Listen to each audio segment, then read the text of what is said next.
Saudi আরবে প্রায় ৫,০০০ হাজির বাড়ি ভাড়ার প্রায় ৭ কোটি টাকা আত্মসাতের অভিযোগ উঠেছে হাবের সাবেক সভাপতির বিরুদ্ধে। শেষ মুহূর্তে অনুমোদন পাওয়া এই হাজিদের দুর্গম পাহাড়ি এলাকায় নিম্নমানের বাড়িতে রেখে এই অর্থ হাতিয়ে নেওয়া হয়েছে। এতে অসহনীয় দুর্ভোগে পড়েন ওই হাজিরা। পবিত্র ভূমিতে নামাজ আদায় করতে গিয়েও সহ্য করতে হয়েছে অবর্ণনীয় কষ্ট। রাহাত মিনহাজের বিশেষ রিপোর্ট। কুদাই পাহাড়ের এই বাড়িগুলো আল্লাহর ঘর থেকে বেশ দূরে। এছাড়া এখানকার পাহাড়ি পথও বেশ বিপদসংকুল। শেষ মুহূর্তে সৌদি সরকারের অনুমোদন পাওয়া ৪,৮৭০ জন হাজির জন্য অতি স্বল্প মূল্যে এই এলাকাতেই বাড়ি ভাড়া করা হয়, যাতে সীমাহীন ভোগান্তিতে পড়েন হাজিরা। বিশেষ করে 13 নম্বর বাড়িটা অনেক বেশি উঁচু, যেখানে বয়স্ক হাজিদের উঠা খুবই কষ্টসাধ্য ছিল। তো আর অন্যান্য বাড়িগুলোও সবগুলোই পাহাড়ের উপরে এবং ডিস্টেন্সটা আরেকটু বেশি।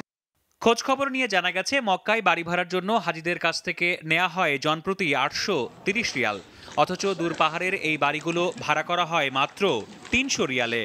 একই অবস্থা মদিনাতেও। সেখানে জনপ্রতি ১৯০ রিয়াল করে নেওয়া হলেও বাড়ি ভাড়ার পেছনে খরচ করা হয় মাত্র ৬০ রিয়াল। এই বাড়ি ভাড়ার বিষয়টি পুরোপুরি তদারকি করেন হাবের সাবেক সভাপতি জামাল উদ্দিন আহমেদ।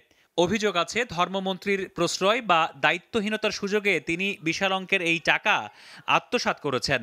বর্তমানে সৌদিতে রয়েছেন জামাল উদ্দিন। এ বিষয়ে জানতে মোবাইল ফোনে বারবার যোগাযোগের চেষ্টা করেও তাকে পাওয়া যায়নি। এদিকে হাবের বর্তমান কমিটি বলছে, তাদেরকে পুরোপুরি পাশ কাটিয়ে অনেকটা অস্বচ্ছভাবেই এই বাড়িগুলো ভাড়া করা হয়েছে। টাকা পয়সা যেভাবে নিয়েছেন এর টোটাল বিষয়টা হচ্ছে আসলে প্রশ্নবিদ্ধ। এখানে হাবকে সাবসাইড করলে এবং তারা যদি বাইপাস করে, তাহলে অন্যদের দায়িত্ব হাব নেবে কেন? হাজিদের দুর্ভোগ ও বিশাল অঙ্কের এই তহবিল তসরুপ সম্পর্কে জানতে চাইলে ধর্মসচিব এই চক্রকে শক্তিশালী হিসেবে উল্লেখ করেন। বলেন, এ বিষয়ে চূড়ান্ত সিদ্ধান্ত নেবেন ধর্মমন্ত্রী। কিছু বাহিনী সাবেক, এই বাহিনী হলো বেশি শক্তিশালী, অনির্বাচিত। তো এর মাধ্যমে 10 জনের মতো প্রায় একটা কমিটি করে মাননীয় মন্ত্রী মহোদয় দিয়েছেন। ওনারা বাড়ি ভাড়া করেছেন, বেশি কম ওই সময় হইতেই পারে, আর এইখানে করেছেন কিন্তু ওনরা।